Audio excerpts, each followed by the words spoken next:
9.3%. And similarly, this lower inflation has been faced both by the producer and the consumer, which has helped to produce and create this conducive growth environment. The only sector which has had a deceleration in this second quarter is the mining and quarrying, which is to be expected given that it was the monsoon season during this period, and that's the cause of deceleration for the mining and quarrying. Next. Yeah.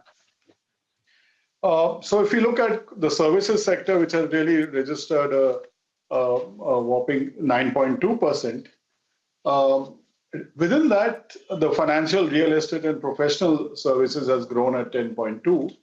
And some of the specific indicators, if you look at, bank credit growth has grown at 10.8% within that. The IT sector has grown at an 11.5%. So there are sectors within these services which have done even more. And of course, the government sector has done well at 9.7%. Thank you. Next. Yeah. In the manufacturing sector, which is also shown 9.1%, this has continued from the first quarter, despite global headwinds. The organized sector, both the public and private corporate sectors, have significant growth. I already mentioned about steel and cements, but garments, automobiles, automobile components and tires, each one of them have registered good growth. And the different interventions done both by the central government and the RBI would no doubt have helped in this. Next. Yeah.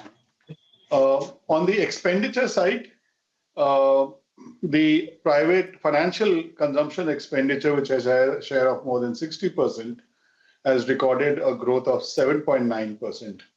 And we must remember that nearly 50% of the PFCE is services, and therefore the consumption of services has also been at that same level. On the gross fixed capital formation, which has a 30% share, too has grown by 7.3%. If you look at construction sector, it is 7.2%. Central government capex has grown significantly at 31%.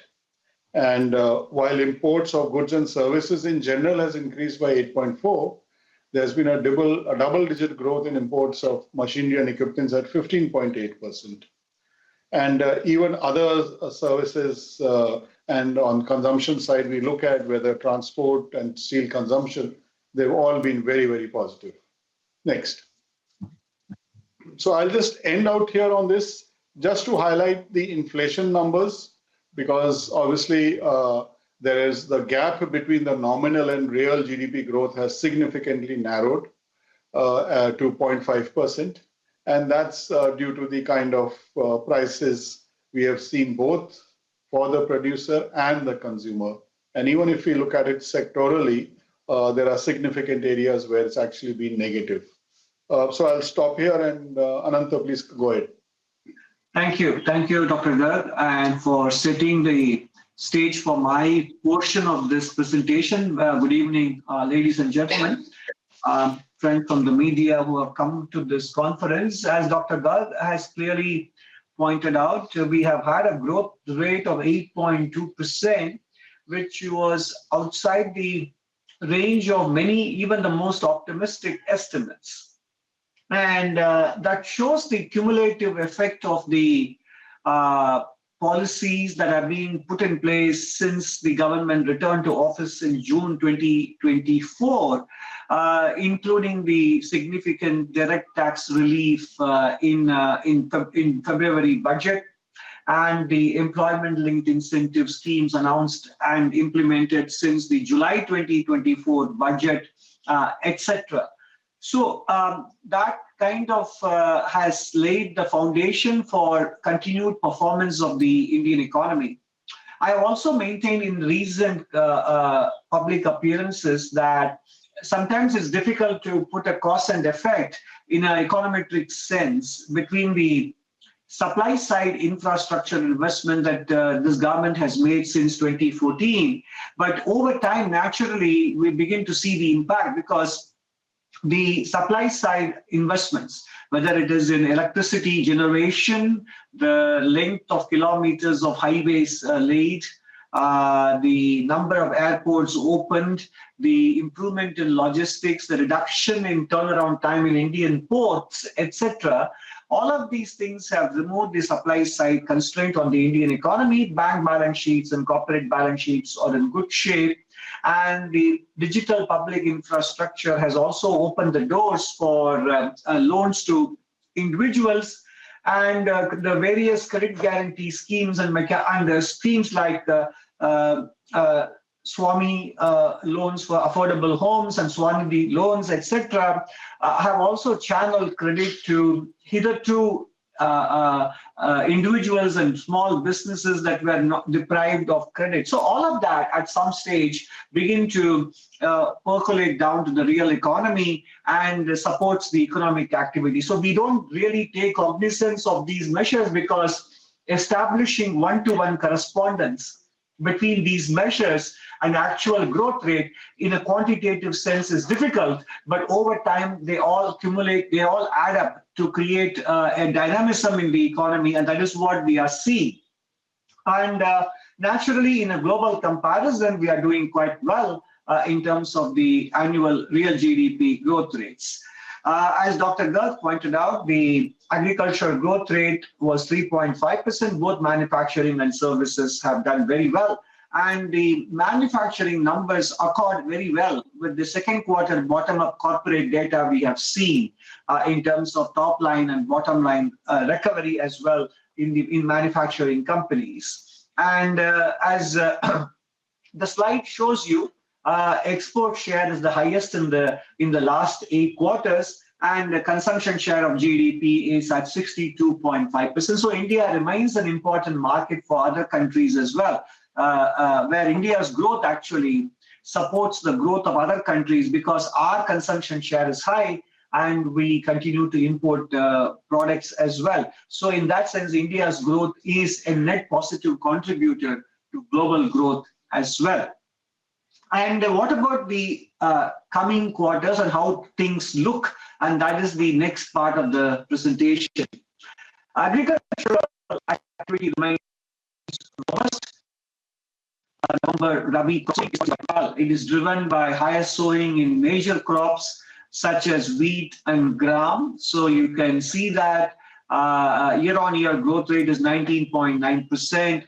Gram is about 8.9%.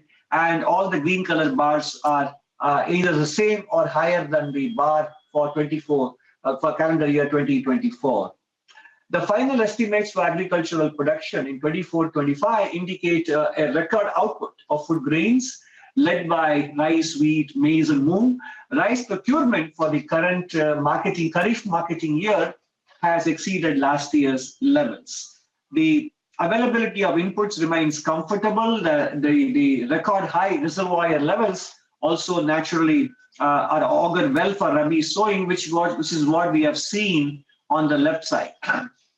Now, how is the momentum in the economic activity looking now that we have 2 quarters under our belt? And as MOSPI's data show, the first half of the financial year have recorded a real GDP growth of 8%. So now we can say comfortably that the full year growth will be either 7% or to the north of 7% rather than to the south of 7%.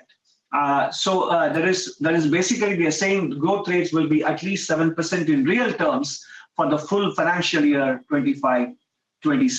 Now, if you look at the numbers for October 2025, e-way bill generation has grown 8.2%, although it is lower than the pre-COVID average, or for that matter, FY 24-25. I think it is still a healthy growth rate. Non-food bank credit, which was in single digits in recent months, has begun to pick up at 11.1%, higher than the pre-COVID average, but below 24-25, but comfortable level of 11%, higher than the nominal GDP growth rate. Electricity consumption was lower because summer months were not that hot and there was excessive monsoon rainfall, and also now we have a fairly early setting in of cooler weather. So electricity consumption is something that we need to watch out, but it could also signal energy efficiencies beginning to come through.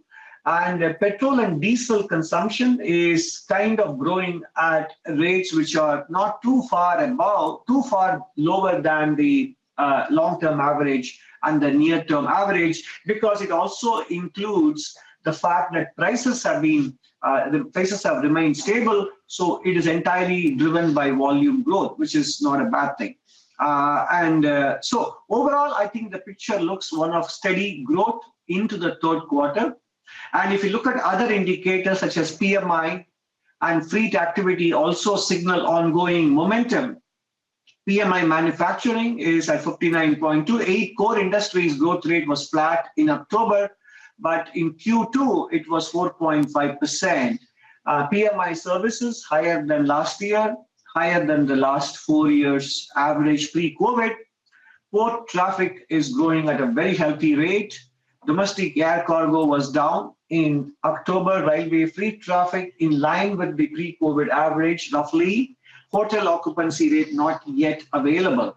So overall, I think, again, as I pointed out, even in the manufacturing sector, which we saw in the second quarter numbers, backed up by bottom-up corporate data, these indicators can augur steady growth as well. In the services side, we'll come to the fact that merchandise exports were lower year-on-year by 12% in October. I think there is an impact on the of the higher tariff by the United States imposed on Indian goods, and naturally, despite the stellar efforts by exporters to find other markets which have offset the tariff impact, but there is naturally still a residual negative impact, which is what you see in the merchandise export growth rate of minus 11.8%.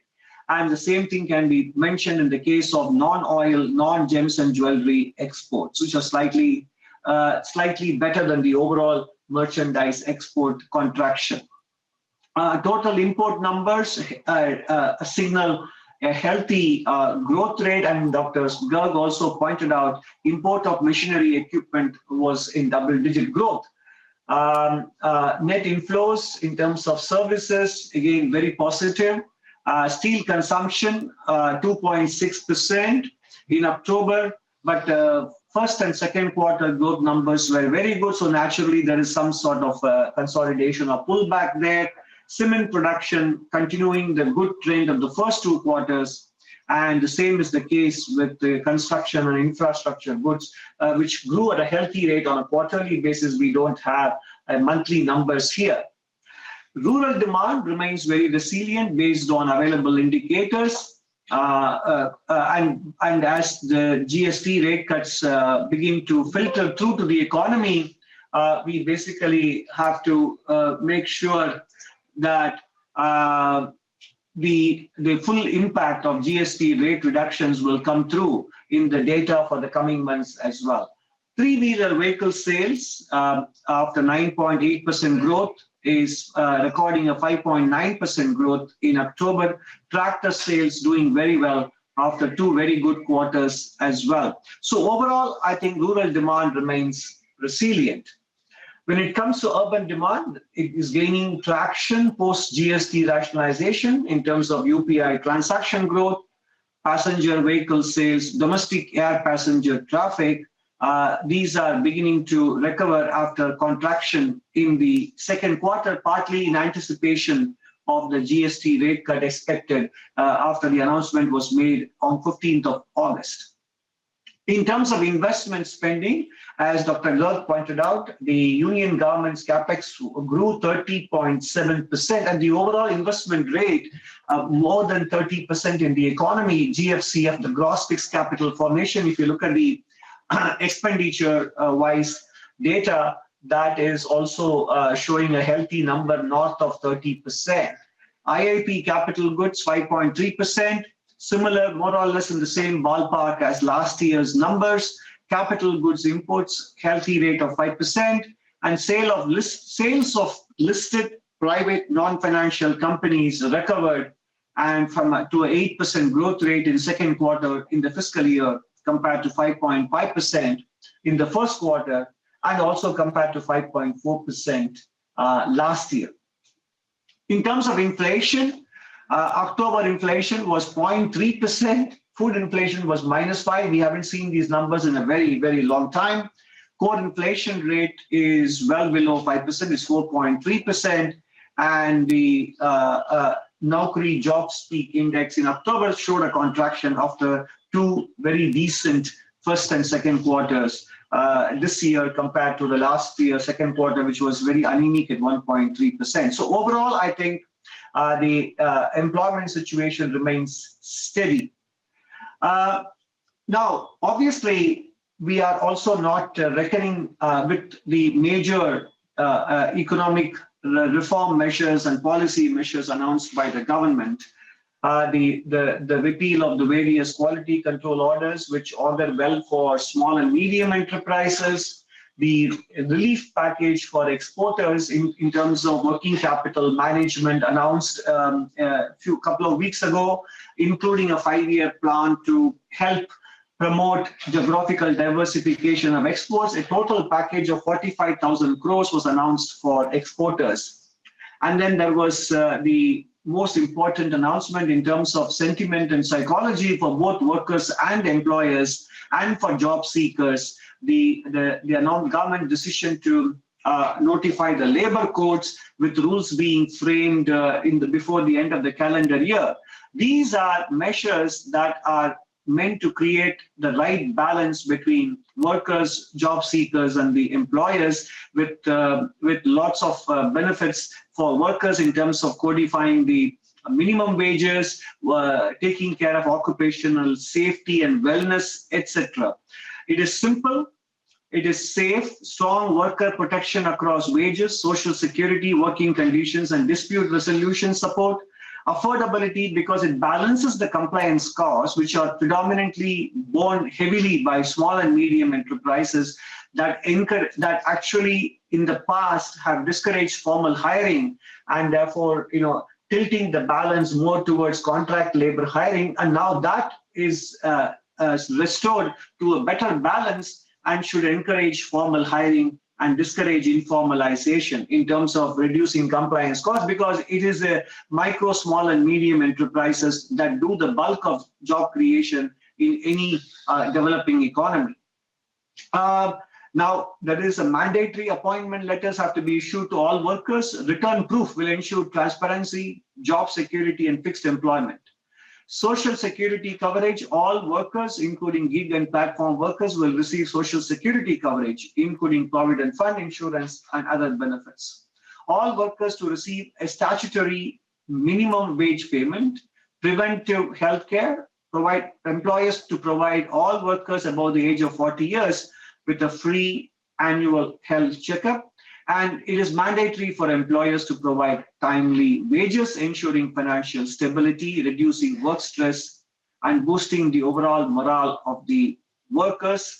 Women workforce participation, women permitted to work at night and in all job types with equal opportunities to earn higher incomes in high-paying roles. Because one of the reasons behind the low women labor force participation rate in the Indian economy was that several states had restrictions on the occupations that women could actually work in, which was becoming increasingly anachronistic.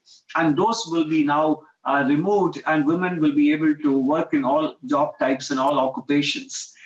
Employee State Insurance Corporation coverage and benefits available nationwide. Voluntary for establishment with fewer than 10 workers, and mandatory for those with one or more employees in hazardous processes.